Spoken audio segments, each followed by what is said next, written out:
नमस्कार साथियों, सर्वा क्लासेज में मैं ओपी शर्मा भूगोल व्याख्याता आपका हार्दिक स्वागत करता हूं। साथियों, अपन ने अपना टॉपिक शुरू कर रखा है मुख्य रूप से सर्वा क्लासेज यूट्यूब चैनल के माध्यम से आप तक हम संपूर्ण ज्योग्राफी पहुंचा रहे हैं। तो सभी साथी आपके अपने सर्वा क्लासेज यूट्यूब चैनल है उसको सब्सक्राइब अवश्य कर लीजिएगा। आज अपन देखने वाले हैं मेरे दोस्तों ऊष्मा बजट कि सूर्य से सौर विकिरण के रूप में कितनी ऊर्जा हमें प्राप्त होती है और कितनी ऊर्जा जो है वो वापिस पृथ्वी के पास पहुंचती है, कितने का सूर्य से परावर्तन होता है, सूर्य से विकिरण हमें प्राप्त होती है, कितनी बादलों के द्वारा परावर्तित होती है, कितनी वायुमंडल द्वारा शोख ली जाती है, कितनी ऊर्जा का अवशोषण होता है, कितनी संघनन में खर्च होती है। सभी बातों पर बिंदु वाइज अपन चर्चा करने वाले हैं, है ना। तो शुरू करेंगे अपने इस बिंदु को इन्हीं शब्दों के साथ में। शुभम श्रीवास्तव की पंक्तियां हैं कि जिंदगी में यदि सफल होना है, जिंदगी के अंदर आगे बढ़ना है तो कुछ करना पड़ेगा ना, क्योंकि अपन बहुत बार न चाहते हुए भी हमें मेहनत करनी पड़ती है साथियों।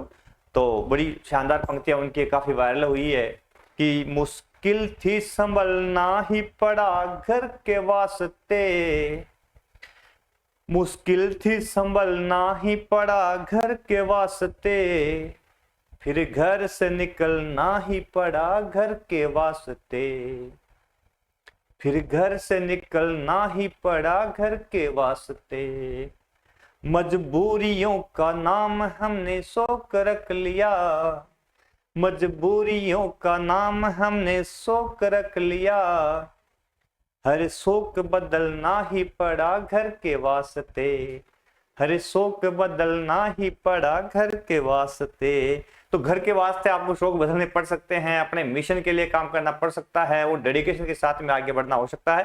तो जरूर बढ़े, जिंदगी में सफल हो और अपने मिशन के ऊपर अडिग रहें, है ना, और आगे बढ़ते हुए अच्छी तैयारी करें। हो सकता है आपको एक दिन में थोड़ी सी डिस्टर्ब हो गई थी, तो इसी को अपन देख रहे हैं। अब होता क्या है, तो मैंने कहा कि दिन के समय जब सूर्य उदय होता है, सूर्य जब है यहाँ पे इस भाग के अंदर मुख्य रूप से, तो सौर विकिरण जो है हमें इस भाग में जो प्राप्त होती है, ये जो सौर विकिरण हमें प्राप्त होती है, ये सौर विकिरण दिन के समय हमें प्राप्त होती है। तो मैंने कहा कि जो महासागरीय भाग होते हैं, वो महासागरीय भाग जो है वो धीरे धीरे गर्म होते हैं। तो दिन के समय मान लेते हैं कि यहाँ का टेम्परेचर 10 डिग्री सेंटीग्रेड हुआ, शाम होते होते मान लेते हैं, या दोपहर तक 10 डिग्री सेंटीग्रेड इसका तापमान हुआ। तो इसी किरण से यदि स्थल भाग का टेम्परेचर अपन देखेंगे तो मैंने कहा कि ये 15 डिग्री सेंटीग्रेड हो जाता है। कितना हो जाता है? 15 डिग्री सेंटीग्रेड। अब दोनों के तापमान में भिन्नता है। तापमान भिन्नता का अर्थ होता है दाब में भिन्नता आएगी। तो तापमान और दाब में, वायु दाब में विपरीत संबंध पाया जाता है। जहां तापमान कम है वायु दाब ज्यादा होता है, जहां तापमान ज्यादा है वायु दाब कम होता है। अब जो हवा चलती है, तो हवा चलती पवन की प्रवृत्ति होती है कि पवन अधिक दाब से निम्न दाब की ओर हमेशा चलती है। तो इसे अब हवा कहां से चलेगी? जलीय भाग से हवा चलेगी और स्थल भाग की ओर चलेगी। अब समुद्र के पास में यदि वो स्थलीय भाग है तो ये समुद्र इसको क्या करेगा? अपनी ठंडी पवन से यहाँ के तापमान को बैलेंस कर देगा, ठीक है ना। इस प्रकार से समुद्र के पास वाले जो भाग होते हैं वो न तो अधिक गर्म होते हैं न अधिक ठंडे होते हैं। अब यही कारण है कि भारत का प्रायद्वीपीय भाग मुख्य रूप से, यदि अपन भारत चलेंगे तो भारत का जो प्रायद्वीपीय भाग है ना, ये वाला जो क्षेत्र है भारत का प्रायद्वीपीय क्षेत्र, कौन सा भाग है? ओए ऐसा ना कर,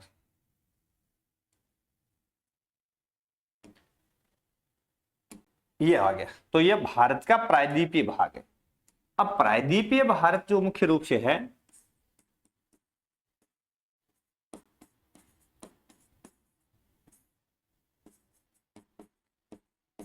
यहां यदि अपन एग्जाम्पल लें तो हम यहां पाएंगे कि यहां शीत ऋतु, यदि अपन उदाहरण भारत का लें तो इस भाग में क्या है? शीत ऋतु नहीं होती, शीत ऋतु का अभाव पाया जाता है, समझ गए। तो यहाँ के लोग शीत ऋतु का आनंद लेने के लिए, कि उनको ठंड का महसूस करना है, तो ठंड का आनंद लेने के लिए उत्तर भारत में आते हैं। ये लोग कहाँ आते हैं? उत्तर भारत में, यदि उनको शीत का आनंद लेना है, ठंड का आनंद लेना है। तो प्रायद्वीपीय भारत जो है यहाँ न तो अधिक ये गर्म होता है न अधिक ठंडा होता है। अब यहाँ का औसत तापमान जो बना रहता है ना, वो बना रहता है 28 डिग्री सेल्सियस से 32 डिग्री सेल्सियस तक। यही औसत तापमान यहाँ का बना रहता है, यानी अधिकतम हो जाता है तो 32 डिग्री पहुंच जाता है, और जब न्यूनतम आता है तो 28 डिग्री पहुंच जाता है, इससे ऊपर नीचे नहीं होता। अब आप कहोगे भाई महासागर से ठंडी हवा आई इस स्थल को, तो इसमें ठंडा गर्म होने से बचा लिया, लेकिन इसको ठंडा होने से कैसे बचाता है? तो मैंने कहा कि जब रात के समय ये जलीय भाग है ये धीरे धीरे ठंडा होता है, स्थल भाग जल्दी ठंडा हो जाता है। समझ गए? जल्दी ठंडा होने का मतलब क्या हुआ कि यहाँ का टेम्परेचर तो अचानक गिर जाता है, और ये भाग जो है शाम होते होते गर्म हुआ है, तो इसका टेम्परेचर 15 से सीधा 5 आ गया, लेकिन इसका 10 से 8 आया। अब यहाँ का टेम्परेचर रात के समय कितना है? 8। यहाँ का कितना है? 5। हवा कहाँ से चलेगी रात के समय? स्थल से जल की ओर चलेगी। समझ रहे हो बात को? स्थल से जल की ओर चलेगी। क्यों? अधिक दाब से न्यून दाब की ओर हवा चलती है, हमें पता है। तो रात्रि के समय या पवन प्रवाह भी आपको समझ में आ जाएगा। अब क्या करता है, यह भाग चूंकि इसके संपर्क में है, तो अब ऊर्जा जो है, यह भाग कैसा है? गर्म है, यह भाग ठंडा है। अब ऊर्जा गर्म से ठंडे की ओर ऊर्जा का संवहन शुरू हो जाता है ना। इस प्रकार से दोनों का बैलेंस बना रहता है, चालन, ऊर्जा का चालन हो जाता है, तो बैलेंस बना रहता है। समझ गए? तो ये कारण है समुद्र से दूरी का असर। उसके बाद में आता है वायु संहति का परिसंचरण। तो एक समान स्वभाव वाली हवा को वायु राशि कहा जाता है। एक समान स्वभाव वाली हवा को क्या कहते हैं? वायु राशि कहते हैं। ये गर्म व ठंडी दो प्रकार की होती है। गर्म ठंडे भाग का तापमान बढ़ा देती है, और ठंडी गर्म भाग का तापमान है वो घटा देती है। क्या? वायु राशि। क्योंकि हवाएं जब ध्रुवों से चलती है, हम देखेंगे कि यदि इसका सीधा असर देखते हैं कि यहां से यदि कोई पवन चलती है इस भाग से, तो यहां ध्रुव से यदि कोई पवन चलती है तो वो कैसी होगी? ठंडी पवन होगी। तो वो क्या करेगी? भूमध्य रेखीय प्रदेश है, ये जो भूमध्य रेखा है ना, भूमध्य रेखा के आसपास वाला जो भाग है, यहाँ के तापमान को क्या कर देगी? घटा देगी। लेकिन जब यदि ठंडे भाग से पवन चलते, गर्म भाग से यहां से पवन चलती है और इस ओर चलती है, तो ये यहां से चल रही है ना, तो ये कैसी पवन है? गर्म है। तो ये क्या करेगी? ठंडे भाग में जाकर के उसको अधिक ठंडा होने से बचा लेगी। आपने नाम सुना होगा चिन्नुक। तो चिन्नुक हवाएं मुख्य रूप से उष्ण है, और जो क्या करती है, जब अमेरिका के अंदर एंडीज पर्वत श्रेणी, रोकीज पर्वत श्रेणी के पूर्वी ढालों पे उतरती है, तो वो क्या करते हैं? उस भाग को जमने से बचाती है। ठीक है ना। तो अपन लू देखते हैं, लू अपने इलाके की बात कर लें, अपने लू चलती है गर्मियों के अंदर, है ना, तो वो गर्म आती है, तो हमारे थोड़ी सी ठीक ठाक मौसम है, जैसे कि लू चली तो हमारे तो वो कहते हैं आपाधापी लग जाती है, भाई मरेंगे, तो काफी तेज हवा, गर्म हवा चाल गई, लू चाल गई, मर जाओ लाद, है ना। जल जीरो लिया और ग्लूकोज लिया और सब कुछ व्यवस्था करते हैं ना अपन, तो यही चलता है। लू चलती है तो वो अपने स्वभाव के कारण किसी प्रदेश के तापमान को प्रभावित करती है। फिर आती है उष्ण और ठंडी महासागरीय धाराओं की उपस्थिति। तो मैंने कहा भूमध्य रेखीय भागों के जो महासागर है उसमें गर्म जल धाराओं का प्रवाह होता है ध्रुवों की ओर, और ध्रुवों के ऊपर जो है वहां पे ठंडी जल धाराओं का प्रवाह होता है भूमध्य रेखा की बात की ओर। कहने का तात्पर्य यह है कि भूमध्य रेखीय प्रदेश से धारा जब चलती है तो गर्म पानी ले जाती है ध्रुवों की ओर, जैसे कि गल्फ स्ट्रीम, है ना, और ध्रुवों से जब हवा धारा चलती है वो भूमध्य रेखा की ओर जलाती है ठंडा, जैसे कि कन्नारी। ठीक है, तो ये धाराएं क्या करती है? बैलेंस करती है तापमान को, है ना। तो धाराओं को विस्तार से अपन पढ़ेंगे। इस प्रकार महासागरीय धाराएं भी क्या कर देती है? तापमान को संतुलित करने का काम मुख्य रूप से करती है। जैसे हम पढ़ेंगे कि मान लिया ये अमेरिका है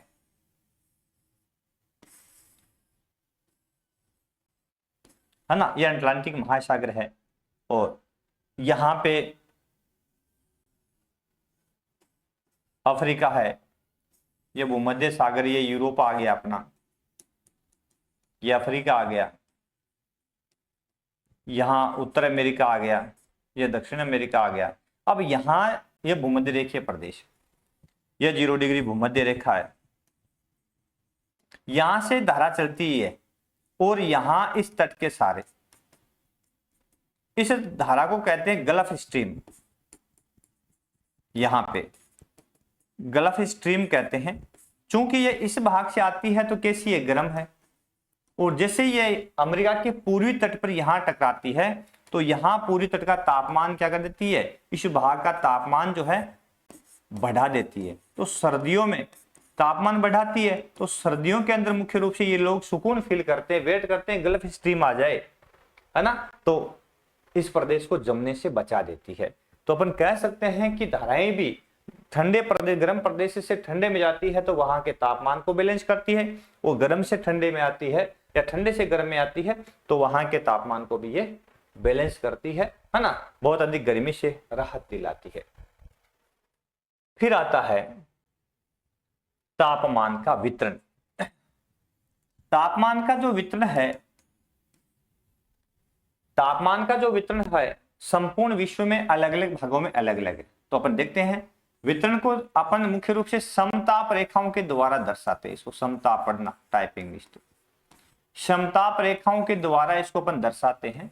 समताप रेखा कौन सी होती है, तो वो ग्लोब पर खींची गई रेखाएं जो समान धरातल पर समान तापमान वाले स्थानों को आपस में मिलाती है, उसको अपन बोलते हैं समताप रेखा। तो समान तापमान वाले स्थानों को मिलाने वाली रेखा को मुख्य रूप से हम बोलते हैं समताप रेखा। समान ऊंचाई वाले स्थानों को मिलाने वाली रेखा को हम बोलते हैं समोच्च रेखा। समान वर्षा वाले स्थानों को मिलाने वाली रेखा को हम बोलते हैं समवर्षा रेखा।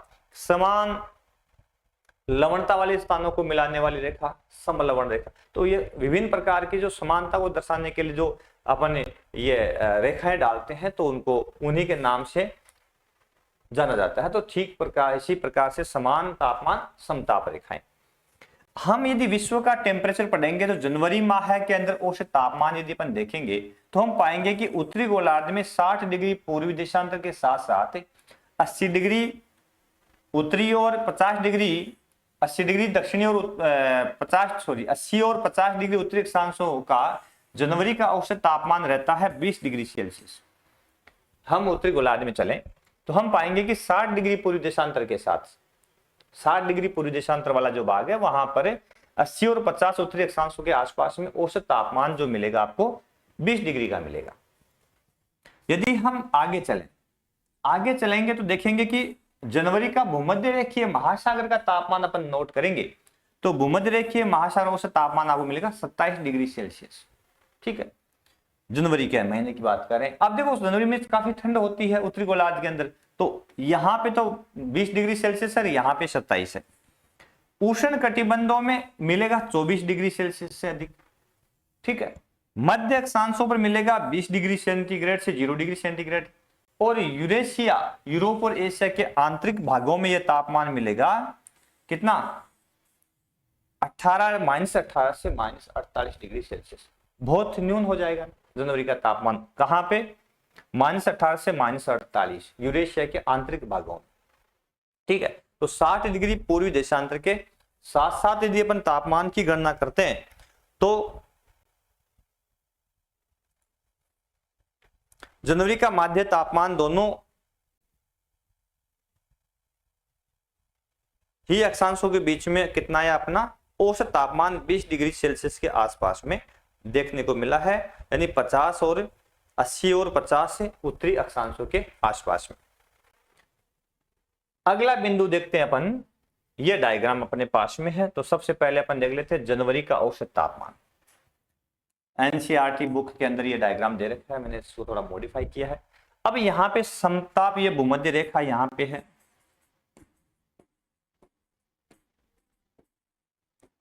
और यहाँ पे मैंने ये समताप रेखाएं डाली है, 10 डिग्री समताप रेखा, है ना।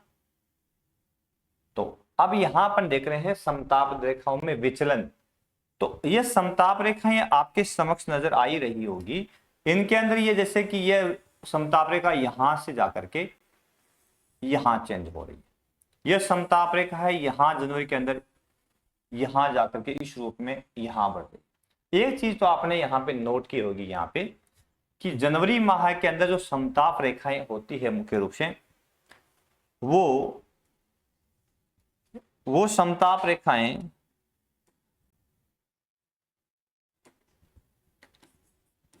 महाद्वीपों पर दक्षिण की ओर मुड़ती है,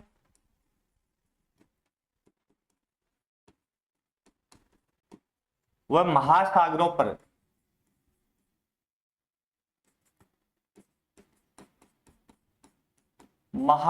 पर उत्तर की ओर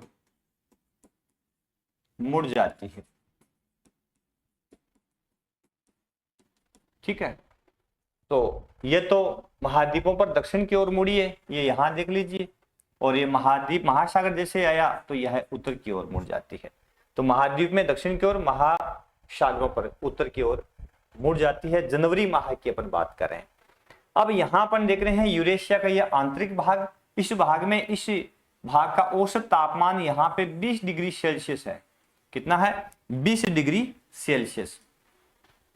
ठीक है ना। मध्य एशिया जो है यहां अपन देखते हैं तो 10 डिग्री सेल्सियस तापमान यहाँ पे है ना। जो जो भूमध्य रेखा की ओर अपन पहुंचते हैं तो भूमध्य रेखा के आसपास में ये अफ्रीका का मध्यवर्ती भाग है, तो अफ्रीका के मध्य भाग में यहाँ 20 डिग्री सेल्सियस तापमान है। ठीक है ना। दक्षिणी गोलार्ध में अपन जाते हैं तो दक्षिणी गोलार्ध के अंदर, दक्षिणी अमेरिका के अंदर यहाँ मध्यवर्ती भाग में यहाँ देखते हैं तो 20 डिग्री सेल्सियस तापमान है। तो अपन यहाँ पाएंगे कि भूमध्य रेखीय प्रदेश जो है उसमें जनवरी का जो औसत तापमान है वो महासागरों के ऊपर 27 डिग्री सेंटीग्रेड से अधिक होता है, और जो जो अपन ऊपर ध्रुव की ओर बढ़ते हैं तो तापमान है वो माइनस में भी चला जाता है। साइबेरिया का आंतरिक वाला भाग है, यहाँ कई से स्थान है जहां पर टेम्परेचर जो है वो माइनस से 48 डिग्री तक भी पहुंच जाता है। सबसे ठंडा स्थान इसी भाग में है, यहाँ का जो स्थान है वर्खोयानस्क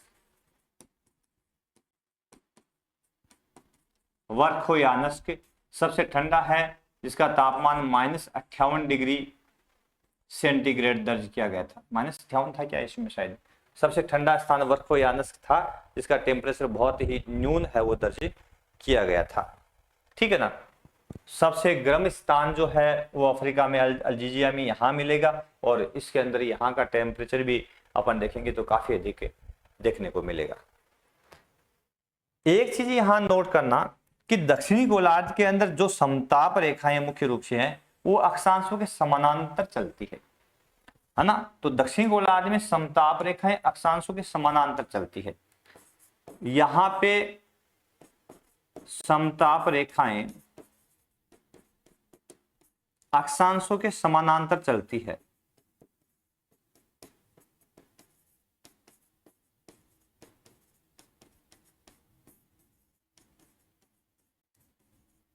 ठीक है, तो इसका कारण क्या है? इसका कारण है जलीय क्षेत्र अधिक होना। महासागर अधिक होने के कारण, महासागरीय भाग या जलीय क्षेत्र अधिक होता है। इस कारण से अपन देखेंगे कि दक्षिणी गोलार्ध में समताप रेखाएं जो होती है वो अक्षांशों के समानांतर चलती है।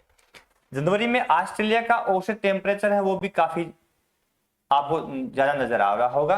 कारण क्या है? कारण यह है कि अब सूर्य जो है किशोर जनवरी के अंदर, दक्षिणायन के अंदर, ठीक है ना। जनवरी दिसंबर के सूर्य किशोर है, दक्षिणायन है, और उत्तरी भाग में मुख्य रूप से क्या है? ठंड काफी ज्यादा है। तो यहाँ दक्षिण में सूर्य होने की वजह से यहाँ पे जो टेम्परेचर जो ऑस्ट्रेलिया वगैरह वाला जो क्षेत्र है यहाँ पर आपको मिलेगा तो काफी अधिक मिलेगा। तो औसत टेम्परेचर यहाँ पे लगभग 30 डिग्री के आसपास में मिलेगा। कितना मिल जाएगा यहाँ पे आपको? 30 डिग्री सेंटीग्रेड के आसपास में यहाँ का तापमान आपको नजर आ जाएगा। अब चलो जुलाई में चलते हैं। जुलाई माह का औसत तापमान अपन देखते हैं। अब जुलाई माह में आप देखोगे कि तो वही विचलन आपको नजर आएगा, लेकिन जुलाई महीना जो होता है उसमें क्या है? सूर्य अब किशोर उत्तरायण है, यानी सूर्य कहाँ चमक रहा है? सीधा कर्क रेखा पर। तो सूर्य उत्तरायण है। सूर्य उत्तरायण होने से अब उत्तरी गोलार्ध के अंदर टेम्परेचर ज्यादा होंगे, दक्षिणी गोलार्ध में टेम्परेचर कम होंगे। एक बात तो कॉमन है कि दक्षिणी गोलार्ध में समताप रेखाएं अक्षांश के समानांतर चल रही है ना, है ना। तो अक्षांश के समानांतर मुख्य रूप से ये चल रही है। जुलाई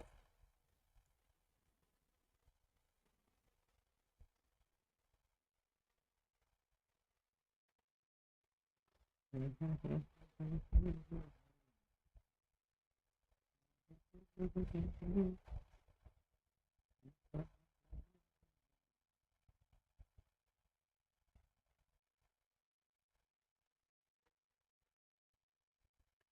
है, तो यहाँ आप देखेंगे अपन ध्यान से कि ये भूमध्य रेखा है अपनी, ये मध्य भाग में यहाँ पे ये विषुवत रेखा है 0 डिग्री भूमध्य रेखा। अब यहां से अपन जो जो उत्तर में जाते हैं तो आपको देखो समदाब रेखाओं में यहां पर आपको विचलन नजर आ रहा है ना, ये वाला, ये ग्रीनलैंड आ गया यहाँ पे,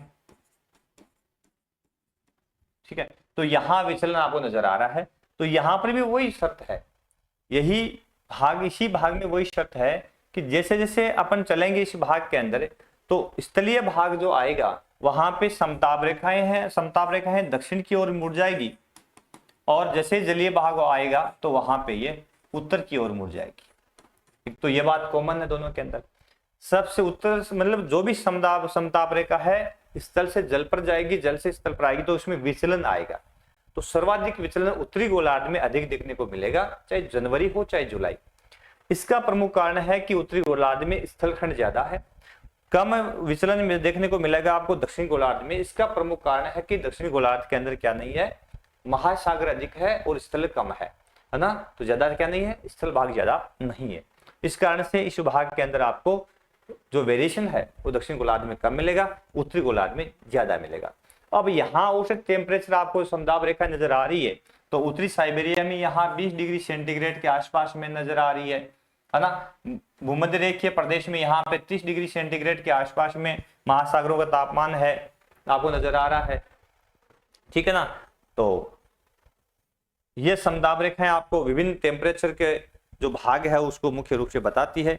ग्रीनलैंड वाला क्षेत्र है, कुछ बिंदु मेरे को एनसीईआरटी वाले इसमें साफ मानचित्र में आए नहीं, जैसे ग्रीनलैंड वाला जो क्षेत्र है तो यहाँ अपन देखते हैं 0 डिग्री सेंटीग्रेड समताप रेखा आपको नजर आएगी, ठीक है ना। उसके बाद में ये 10 डिग्री सेंटीग्रेड वाली समताप रेखा आपको नजर आ रही है, ठीक है। और उसके नीचे वाली समताप रेखा है ये 20 डिग्री सेंटीग्रेड वाली समताप रेखा ये वाली है, ठीक है ना।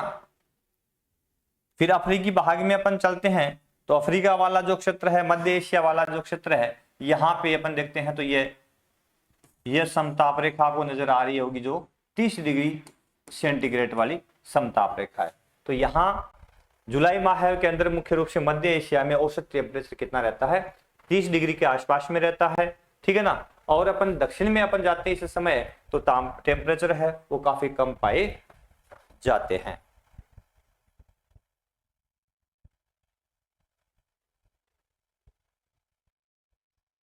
ठीक है, तो यहां अपन देख रहे हैं जुलाई माह का मुख्य रूप से औसत टेम्परेचर है, ये एनसीईआरटी बुक है 11th की, इसमें ये मानचित्र मैंने लिए हैं मुख्य रूप से।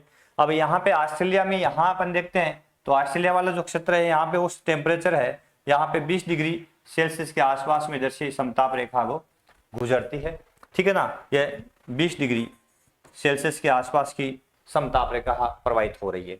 तो अपन जो अफ्रीका के बीच में यदि अपन देखेंगे कि ये मध्यवर्ती अफ्रीका यहाँ पे या औसत 30 डिग्री सेल्सियस के आसपास में यहाँ का औसत टेम्परेचर पाया जाता है। मध्य यूरोप में यहाँ पर देखेंगे तो यहाँ पर भी 30 डिग्री सेल्सियस के आसपास में टेम्परेचर आपको मिलेगा। तो मध्य यूरोप है, यहाँ पर भी इस समय तापमान बढ़ जाएगा, अफ्रीका में भी तापमान बढ़ाएगा, भूमध्य रेखा पर इस तरह हो गया ना, मध्य एशिया में 30 डिग्री के आसपास में होगा। तो आपको पूछ ले कि इस समय किस भाग पर कितना तापमान पाया जाता है तो इजीली आप इसको क्लियर कर सकते हैं और बता भी सकते हैं।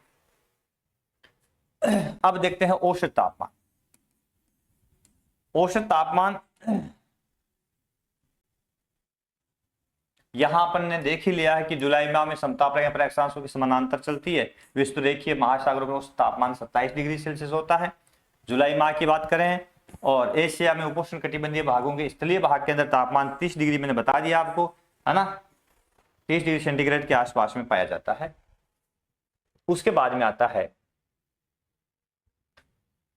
आगे 40 डिग्री उत्तरी और 40 डिग्री दक्षिणी अक्षांशों के आसपास में तापमान जुलाई माह का कितना होता है, 10 डिग्री तक पाया जाता है, ठीक है ना। तो ये तो बेसिकली अपन मानचित्र देख लिए। अब आता है अगला बिंदु तापांतर।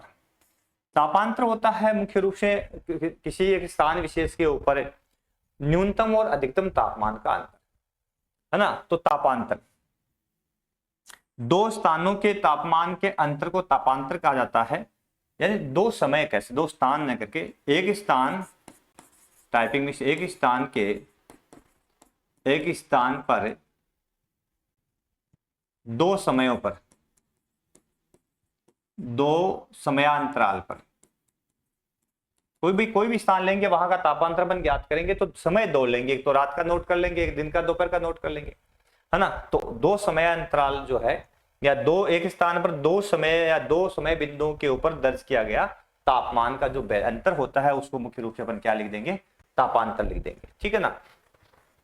ये तीन प्रकार से अपन ज्ञात करते हैं। तो दैनिक तापांतर होता है, दैनिक तापांतर अपन नोट करते हैं तो रात्रि के समय तो होता है 2 बजे बाद या 3 बजे के आसपास, और दिन के समय की अपन बात करेंगे तो दिन में भी जो अधिकतम तापमान दर्ज किए जाते हैं वो 2 बजे बाद दर्ज किए जाते हैं, ठीक है ना। तो इस समय तक पृथ्वी खुद गर्म होकर के और खुद ऊष्मा का क्या करती है, पार्थिविकरण का संचार करती है, इसलिए तापमान बढ़ जाते हैं। मासिक तापांतर होता है, एक वार्षिक तापांतर। यहां अपन देखेंगे विशेष रूप से वार्षिक तापांतर सर्वाधिक विश्व में कहां है वो देखेंगे।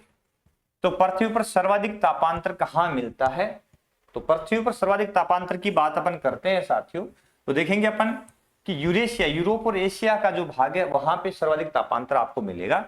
महाद्वीप के उत्तरी भाग, पूर्वी भाग में कहा मिलेगा, यूरेशिया के उत्तरी पूर्वी भाग में यह तापांतर लगभग 60 डिग्री सेल्सियस है। कितना अंतर आता है, 60 डिग्री। यानी दिन के अंदर लगभग तापमान हो जाता है कि जैसे 10 डिग्री सेंटीग्रेड हो गया तो रात को -50 डिग्री हो गया, है ना। तो तापांतर कितना हो गया, 60 डिग्री सेल्सियस के आसपास में।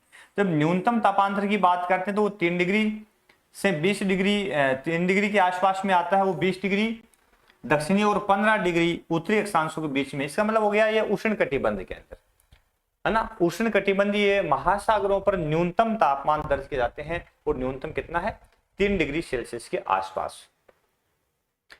यहां देख लीजिए, जो मुख्य रूप से सर्वाधिक तापांतर जो आपको नजर आएगा वो कहां आएगा, ये वाला, ये यूरेशिया, इस भाग में मुख्य रूप से 60 डिग्री सेंटीग्रेड के आसपास में तापांतर नजर आ रहा है। इसके बाहर वाला ये समताप रेखाएं यहाँ 50 डिग्री के आसपास में, इसके बाहर यदि मध्य एशिया तक आते हैं तो 40 डिग्री के आसपास में सर्वाधिक तापांतर यूरेशिया में नजर आ रहा है, ठीक है। अपन फिर आगे यदि चलते हैं तो अफ्रीका के अंदर अपन कनाडा वाला जो क्षेत्र देखते हैं, यहाँ इस भाग में तापांतर भी, थोड़ा सा मैप साफ नहीं आया तो मैं मैप अपने बुक से देख लेता हूँ, अभी आपको बता देता हूँ।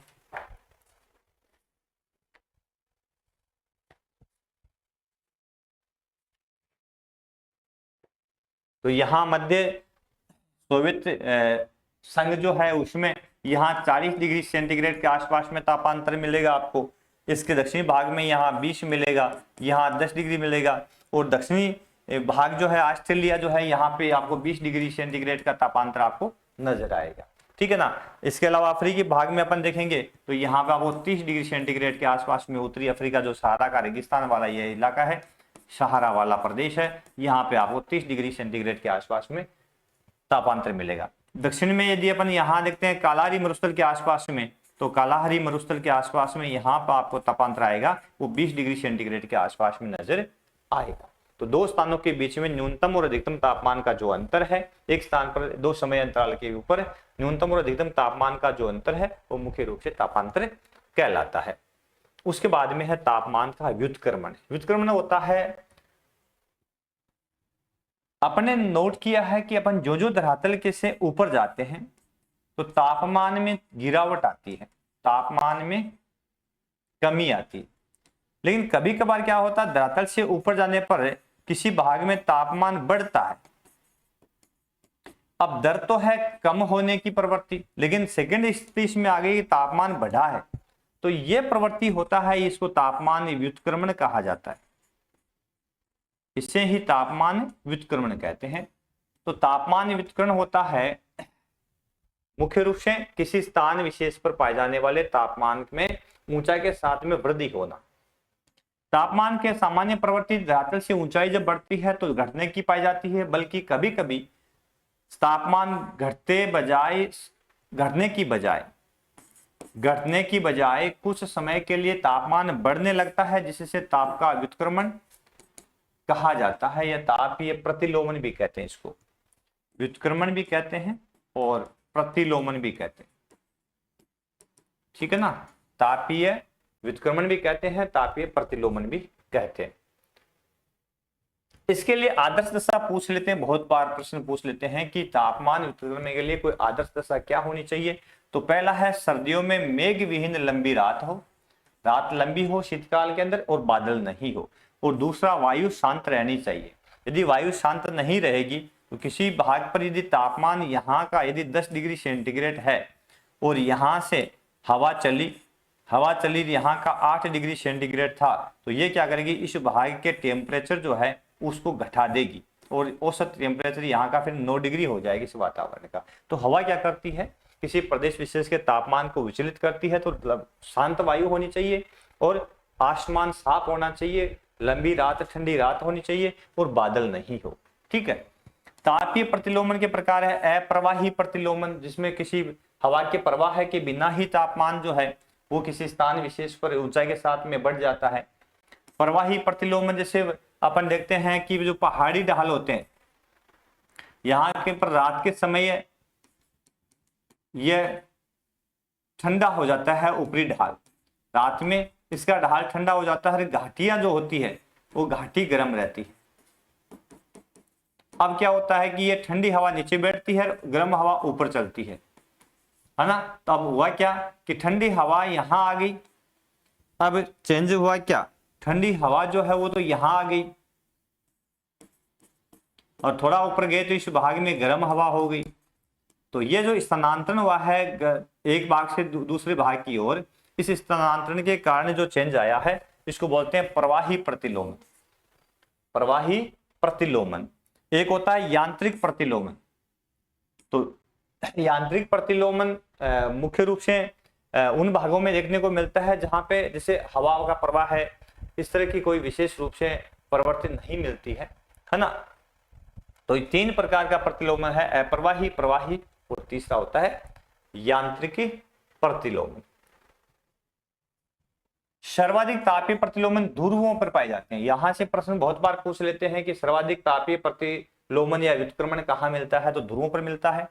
पहाड़ी भागों में प्रवाही प्रतिलोमन मिलता है, ठंडी वायु नीचे उतरती है, गर्म वायु है ऊपर की ओर चली जाती है, इस प्रवाह को वायु अपवाह कहा जाता है। ये तो अपन ने देख ही लिया है, मैंने आपको बता ही दिया है।